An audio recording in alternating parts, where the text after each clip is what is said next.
रत्नागिरी शहरापासून अवघ्या 3 किलोमीटर अंतरावर खाडीच्या काठावर वसलंय निसर्गरम्य कर्ला गाव.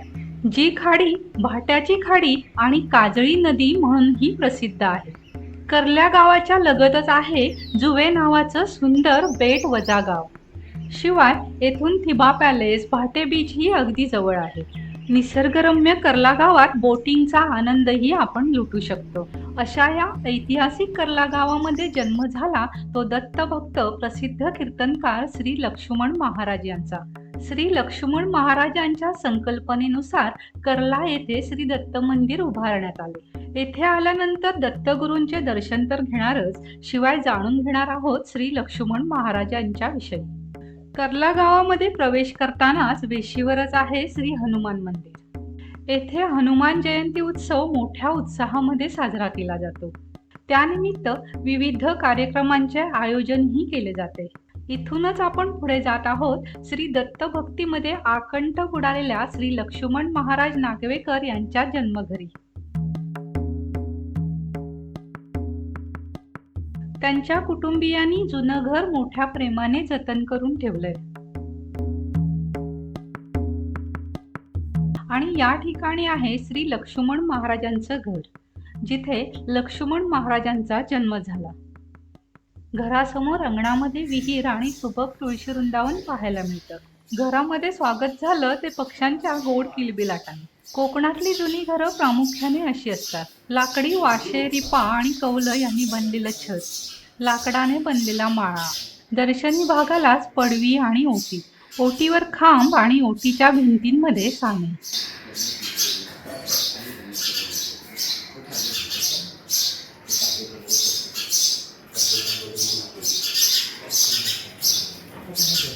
इथल्या फोटोंच्या मागे चक्क पक्ष्यांनी घरटं बांधलेलं होतं आणि त्यांचा मस्त आनंद विहार चालू होता. काही क्षण त्यांच्याकडेच पाहण्यात निघून गेले.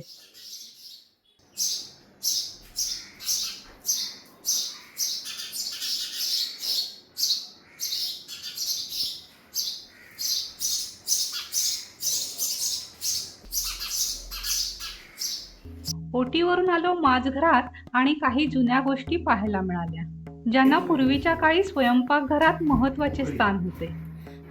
आणि ही उखळी ही पोहे काढण्याची यूज येतात. उखळी ती तुम्ही बाहेर ठेवली मुसळ. अच्छा, लाकडाचं आहे ना ते? पूर्ण लाकडाचं, उंडिणीचं लाकडाचं. उंडिणीचं लाकूड. काय ते म्हणतात, वाईन. याचा वापर पूर्वीच्या काळी धान्य किंवा मसाले कुटण्यासाठी व्हायचा. पूर्वीचा जमिनीतील खलबत्ताच म्हणा ना, देवघरामध्ये आणखी खूप गोष्टींचा उलगडा झाला. देवारा मी बदलला, तो पहिला जीर्ण झाला. आमचे आजोबा श्री लक्ष्मण स्वामी महाराज, लक्ष्मण धाकटू नागवेकर, त्यावेळेस त्यांनी म्हणजे पूर्वापार त्यांचं दत्तस्ना नामाच्या ते चरणी येऊन कीर्तनं, दत्तजयंती उत्सव, त्यांचे सहकारी सगळे, यांच्या समाजाचे सगळे करत असत.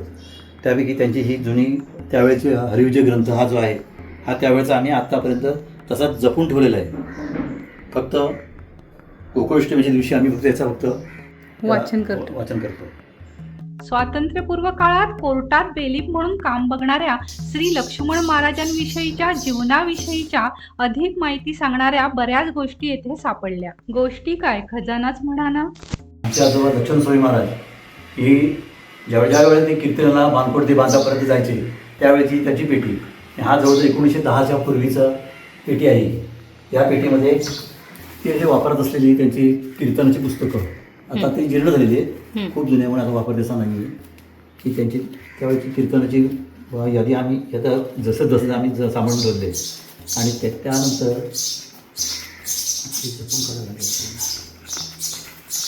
ते जे कोर्टात कामाला होते सर्व्हिस बुक, ते त्यांचं सर्व्हिस बुक. कोर्टात कुठल्या पोस्टवर होते? त्याची दिली होती. ही दुर्मिळ वस्तू मिळाली मला, त्याच्यामुळे मी झालो. इथे 1913 सालातलं जुनं सर्व्हिस बुक पाहायला मिळालं.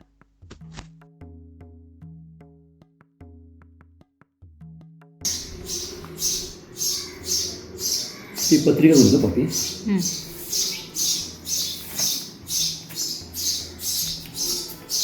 हे काय आहे? हे आजोबांनी दत्तभक्तांना देऊळ बांधण्यासाठी दत्तभक्तांनी अंतकरणासाठी एक विनंती एक हँडबिल छापलं होतं त्यावेळेला. त्यावेळी त्यांचे शिष्य दत्त गुणी स्वतः राहिले श्री लक्ष्मण दापटू नागवेकर दत्त उपासक करले यांनी दत्त मंदिर बांधण्यासाठी संकल्प जो सोडला होता त्यावेळेला. तर त्यांच्याबरोबर सावळाराम हरिश्चंद्र शेटे करंजगाव ते चिटणीस होते. धनाजी गणू शिवलकर पूर्णगड हे खजिनदार होते.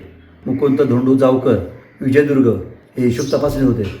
सभासद शंकर गोविंद पाटील नातुंडे, सखाराम धर्माजी कीर रानपूर, गंगाराम विश्वास नार्वेकर लाडघर, एकनाथ भिकाजी शेटे करसगाव.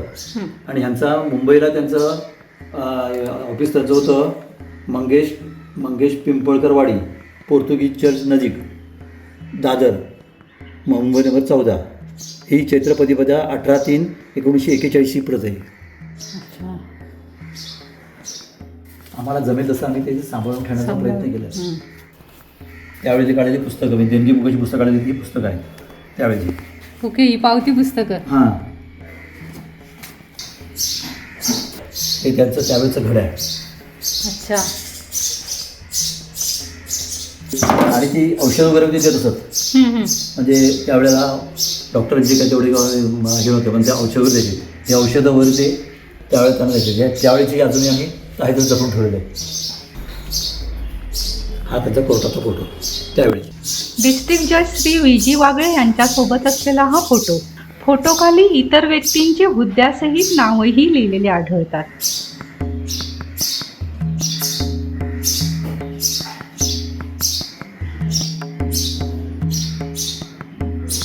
हे त्यांनी शिष्य समेत म्हणजे आता नाव वाचलं नाही. महादेव भिकाजी मेहकर, सखाराम गोविंद माजरेकर, साळा हरिचंद शेटे हे त्यांचा ग्रुप म्हणजे कुटुंब असायचे. त्यांचे शिष्य सहित 1960ला ते गेले. त्याच्यानंतर त्यांचे 3 नंबर चिरंजीव दत्तात्रय लक्ष्मण नागवेकर हे त्यांची करता त्यांनी यथाशक्तीपर्यंत दत्तजयंती उत्सव आबाधित चालवून सगळे वडिलांनी चाललेले उत्सव त्यांनी आतापर्यंत चालू ठेवले होते. त्याच्यानंतर आम्ही देऊळ बांधण्याचा संकल्प केला होता. जागा शोधून काढून जागा म्हणतात 1943 खरेदी करू नका तिथे उल्लेख आहे. ती जागा खरेदी बांधण्याचा जो संकल्प केला ते आम्ही 1996 साली देऊळ बांधून आम्ही पूर्ण केलं. सर्व नागवेकर खानदार सगळ्यांना एकत्र करून सगळ्यांची विचारमणी करून त्यांचे वंशज त्यावेळीची पत्रिका आवड त्यांचा पंचा म्हणजे ते पत्रिका पण तयार करायचे. पत्रिका बघायची. लक्ष्मण स्वामी महाराज हे पत्रिकाही ते बघत होते. तसे ते आयुर्वेद लोक बघत असेल लोकांच्या सर्व नोकरी सांभाळून औषधही द्यायचे. तसे ते पत्रिकाही बघणं होते. बघण्यावर त्यांच्यावरती म्हणजे चंद्रशेखर महाराज स्वामी सत्यनारायण मंदिर रत्नागिरी आणि चिचकरचे दत्त मंदिर बोरकर त्याने ह्या तिघांच्या पत्रिका एका वेगवेगळ्या काढल्या. तर त्या तिघांचा पत्रिकाचा ड्राफ्टिंग सेम सारखा असायचा. हे त्याचं वैशिष्ट्य होतं. आणि ते पत्रिका बघणारा इतर कोणाला दाखवले ते म्हणजे हे पत्रिका बघणारे कोण त्याच्यावर ते पत्रिका ते बघूनच चालवायचे. आणि पत्रिका बघताना त्यांचं असं चालत होतं की संपूर्ण चेहरेपट्टी बघूनच ते पत्रिका बनवायचे. हाताने बघायचे नाही. काय लोक हस्तक्षेत्र बघतात, काय लोक जन्मपत्रिका टेबल देतात. ते त्याच्यावर म्हणतात ते कपाळावरची हे बघूनच ते पत्रिका सांगायचे. 19 ते कीर्तन करायचे. कीर्तन त्यांचं चालू होतं. बाणकोट बांधा अरणेपास वगैरे सगळ्या ठिकाणी ते त्यांच्यावर जायचे. ते बोटीने यायचे, त्यांचे भक्तांनी द्यायचे. आणि आता जे आमचा हा संपूर्ण घर दिसतंय इथे त्यांच्या शिष्याने भरलेलं असायचं. त्या ओटी पडवी मजगर जे आहे ते शिचकर इथे येऊन राहायला जायचे. त्यांच्यावर त्यांचं विषय सगळे कीर्तनासह चालले की ते इथून ते परत ते बोटीने जायचे. बोटीने परत कडे यायचे. आता मुंबईला बोरीचाळ जी आहे दादरला तिथे त्यांचं ऑफिस आहे. तुम्हाला सांगितलंच मी. मंगेश पिंपळकरवाडी पोर्तुगीज चर्च नजीक दादर हे त्यांचं इथं ऑफिस होतं. हे बघा मंगेश पिंपळकरवाडी पोर्तुगीज चर्च नजीक दादर मुंबई. आणि दुसरं एक बोरीचाळीचं एक आहे. 2 त्यांचे ऑफिस होते कामाटीपुराच्या बाजूला. हे आमच्या काकाने सांभाळलं सगळं होतं. ते आम्ही शोधून आम्हाला घराचं बांधकाम म्हटलं तेव्हा आम्हाला सगळं सापडलं. पूर्वी आम्हाला इथं काही माहिती नव्हतं. पण ही पेटी तशीच पेटी पडून होती. आमच्या आजोबा लक्ष्मण स्वामी महाराज यांनी दत्तजयंती उत्सवाचा संकल्प 1910 साली केला असं ऐकवं आहे. परंतु त्यांनी आपलं घरचा प्रपंच सांभाळून त्यांनी आपला दत्तनामाचं स्थान केलं होतं. आमचं मूळ स्थान हे आमचं भगवतीचं.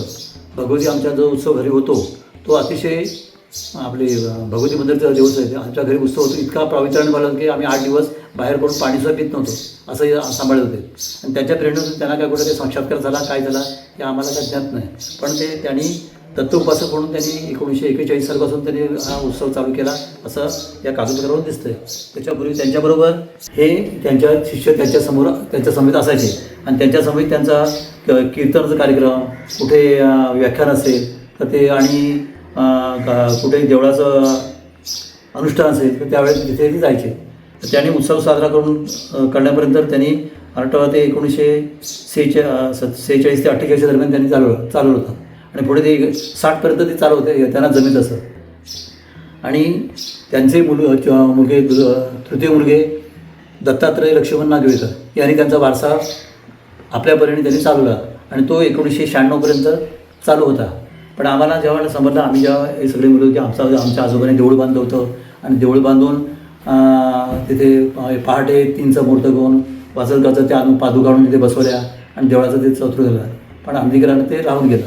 आम्ही सगळे एकत्र जेव्हा आम्ही सगळी नवीन तरुण पिढी एकत्र आलो की आमच्या आजोबांचे ते देऊळ आहे, देऊळ बांधूया म्हणून आम्ही ती मूर्ती शोधण्यासाठी ती जवळ 5 गुंठे जागा खोदून काढली, तर आम्हाला ती मूर्ती सापडली नाही. त्या आजोबा लक्ष्मण स्वामी महाराज यांची सर्वात मोठी नात शकुंतला राजाराम नागवेकर, आता पूर्वश्रीची, आणि आताची शशिकला सुर्वे ही आमची सर्वात वडील बहीण.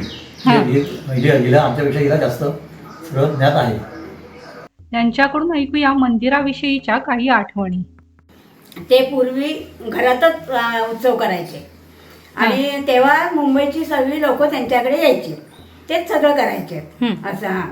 आणि नंतर मग त्यांनी हळूहळू हे करून मग देऊळ बांधलं आणि देवळाचा साक्षात झाला देवळाचा. हां, तिथे त्यांना हे झालं दृष्टांत असं की इथे तुम्ही देऊळ बांधा म्हणून त्यांनी ते देऊळ बांधलं आणि त्याच्यानंतर हे चालूच आहे असं सगळं आज तक चालू आहे. हां, आतापर्यंत.